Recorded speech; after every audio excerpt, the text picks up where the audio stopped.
Dear students, लोक प्रशासन की कक्षा में आपका स्वागत है। हम लोग आज लोकतंत्र में नौकरशाही की भूमिका का जो अध्याय है, डेमोक्रेसी रोल ऑफ ब्यूरोक्रेसी, इसके बारे में पढ़ेंगे। तो इसमें थोड़ा सा मैं आपको इंट्रोड्यूस कर देता हूँ कि वर्तमान युग में राजनीतिक तंत्र का संचालन लोकतांत्रिक ढंग से निर्वाचित सरकारों के द्वारा किया जाता है। विश्व के ज़्यादातर देशों में इन लोकतांत्रिक सरकारों ने मनुष्य के अधिकतम हित साधन के लिए लोक कल्याणकारी राज्य का संकल्प जो है वो आदर्श रूप में स्वीकार किया है। लोक कल्याण का यह आदर्श जनता के चुने हुए प्रतिनिधियों के द्वारा अकेले प्राप्त नहीं किया जा सकता। वास्तव में आज कोई भी आधुनिक राज्य उच्च स्तरीय व्यावसायिक लोक सेवा के अभाव में अपने अस्तित्व को बनाए नहीं रख सकता। आधुनिक राज्यों ने अपनी पूर्ववर्ती जो अहस्तक्षेपवादी नीति है उसको त्याग कर मानव जीवन के प्रत्येक आयाम के उत्थान में अपना योगदान देना शुरू कर दिया है। प्रशासन तंत्र के मानव जीवन में बढ़ते हुए इसी हस्तक्षेप को विद्वानों ने क्या है, प्रशासकीय राज्य के रूप में निरूपित किया है। वास्तव में आज भी सरकार का संचालन और नागरिक कल्याण के आदर्शों और लक्ष्यों का जो क्रियान्वयन है वो लोक सेवा की कुशलता, योग्यता, कर्तव्यनिष्ठा, सतर्कता तथा ईमानदारी पर निर्भर हो गया। कार्मिकों की इसी असैनिक सेवा को जो स्थायी, वैतनिक और कार्यकुशल अधिकारियों का समूह होती है उसे क्या हम लोक सेवा कहते हैं। प्रसिद्ध विद्वान हुए हैं बी स्वार्ट्स। उन्होंने कहा है कि मानव जीवन का एक भी क्षण ऐसा नहीं है जहां व्यक्ति अपने आप को सरकार और उसके अभिकर्ताओं से क्या है अलग महसूस कर सके। इसी प्रकार हरमन फाइनर भी मानव जीवन में राज्य के बढ़ते हुए हस्तक्षेप के बारे में यह अनुभव करते हैं कि राज्य उसके अस्तित्व के प्रत्येक पहलू में स्पष्ट तौर पर दिखाई देता है। यह सही है कि चुने हुए जनप्रतिनिधि और राजनेता देश की शासकीय व्यवस्था का नीति निर्माण संबंधी आंशिक कार्य तो कर सकते हैं, किंतु उसके क्रियान्वयन के लिए उन्हें निसंदेह रूप से लोक सेवा पर निर्भर रहना पड़ता है। प्रत्यायोजित विधान का विकास तथा हस्तक्षेपवादी नीति के परित्याग के फलस्वरूप आधुनिक राजनीतिक व्यवस्था में लोक सेवा की भूमिका क्या है, अपरिहार्य हो गई है। किसी भी देश के विकास की योजनाओं के क्रियान्वयन के लिए मानव शक्ति, धन और सामग्री की आवश्यकता अनुभव की जाती है। इन तीनों में मनुष्य या मानव शक्ति अन्य दो तत्वों की तुलना में किसी भी संगठन की गुणात्मकता को प्रभावित करने में सर्वाधिक सक्षम होती है। फेरेल हेडी ने भी लोक सेवा के महत्व के बारे में यह मत व्यक्त किया है कि प्रभावी नौकरशाही जिसमें उत्साही और आधुनिक अभिजन हो, प्रगति के लिए एक अनिवार्य पूर्वापेक्षा या आवश्यकता है।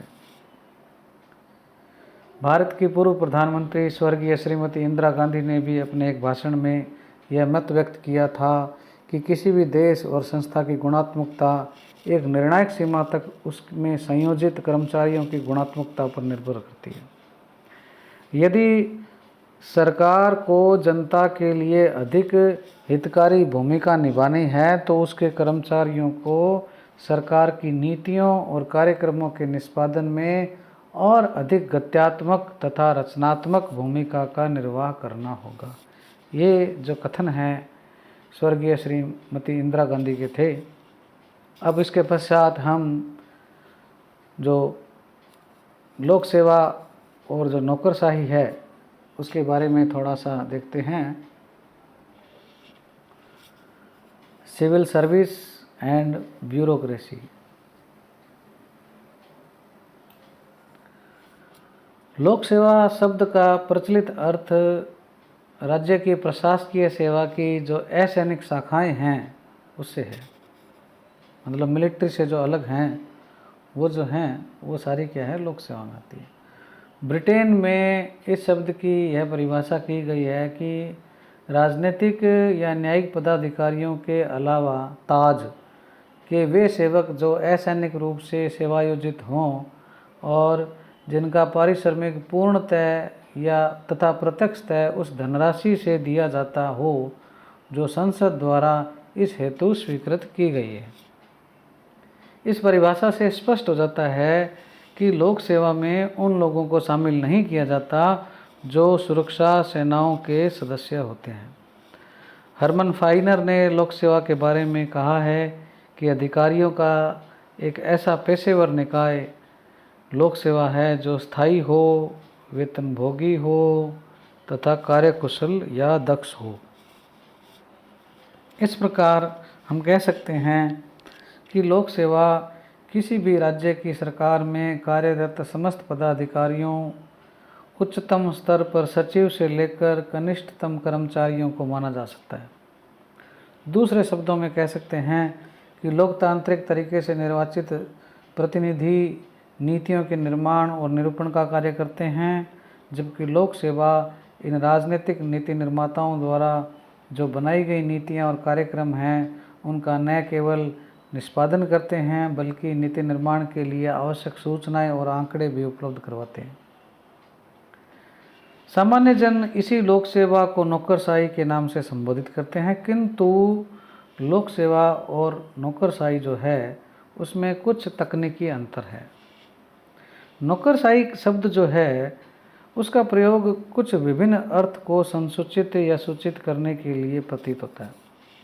वास्तव में लोक सेवा की कार्यप्रणाली में कुछ बुराइयां जैसे अकार्यकुशलता, अमानवीय दृष्टिकोण, लालफीताशाही, जटिलता, धीमापन, लक्ष्य और साध्य की अपेक्षा साधन या प्रक्रिया के पालन पर ज़्यादा जोर देना, ये सब जो चीज़ें हैं उनको क्या है, नौकरशाही की संज्ञा दी जाने लगी है। जिस प्रकार अर्थशास्त्र में मूल्य और कीमत में सामान्यतः कोई भेद नहीं होता, किंतु दोनों में थोड़ा सा तकनीकी अंतर होता है, उसी प्रकार लोक प्रशासन में लोक सेवा और नौकरशाही में कुछ मूल दायित्वों संबंधी कोई अंतर नहीं होते हुए भी दोनों शब्दों के उच्चारण मात्र से इंगित अंतर ध्वनित होने लगता है।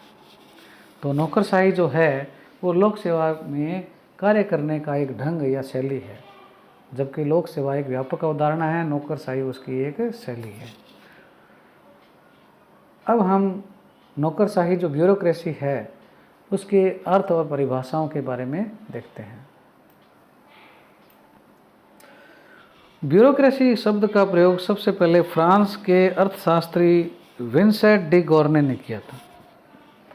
मूल रूप से अंग्रेजी शब्द ब्यूरोक्रेसी फ्रांसीसी भाषा का जो शब्द है ब्यूरो उससे बना है, जिसका मतलब होता है लिखने की मेज यानी डेस्क। इस शब्द का अनेक अर्थों में प्रयोग किया जाता है। सरल शब्दों में यदि व्यक्त किया जाए तो सरकारी सेवा में कार्य करने वाले अधिकारियों तथा कर्मचारियों का यह क्या है, सामूहिक नाम है। कुछ लोग इसे ऐसे कर्मचारियों का समूह मानते हैं जिस पर लोक मत का नियंत्रण न हो। विभिन्न विद्वानों ने नौकरशाही की जो परिभाषाएं दी है उनके अध्ययन से यह स्पष्ट होता है कि नौकरशाही के अर्थ के संबंध में दो विचारधाराएं प्रचलित है। इनमें से एक विचारधारा नौकरशाही को एक बुराई के रूप में परिभाषित करती है, जिसको हम क्या कहते हैं, परंपरावादी विचारधारा कहते हैं, जबकि दूसरी विचारधारा जो है वो नौकरशाही को एक अच्छाई के रूप में परिभाषित करती है, जिसे आधुनिक विचारधारा कहते हैं। ये जो विचारधाराएं हैं इसके हिसाब से हम के जो इनके चिंतक हैं उनकी परिभाषाओं को भी देख लेते हैं।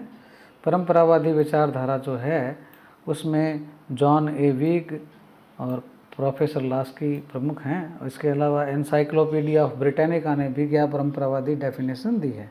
सबसे पहले हम एनसाइक्लोपीडिया ऑफ ब्रिटानिका की डेफिनेशन या परिभाषा को देख लेते हैं। एनसाइक्लोपीडिया ऑफ ब्रिटानिका ब्यूरोक्रेसी को इस रूप में परिभाषित करती है कि ब्यूरोक्रेसी शब्द ब्यूरो या विभाग में प्रशासकीय शक्ति के केंद्रित होने तथा राज्य के क्षेत्राधिकार से बाहर के विषयों में भी अधिकारियों के अनुचित हस्तक्षेप को व्यक्त करता है।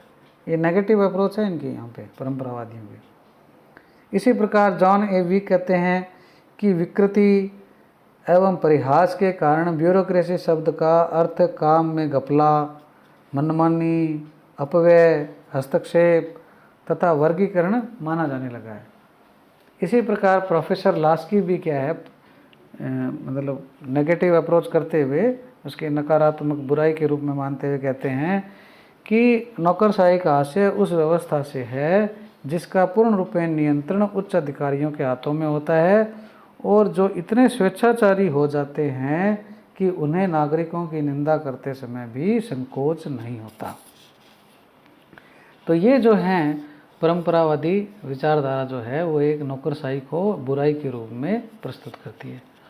एक जो विचारधारा है वो क्या है, नौकरशाही को एक अच्छाई के रूप में भी परिभाषित करती है।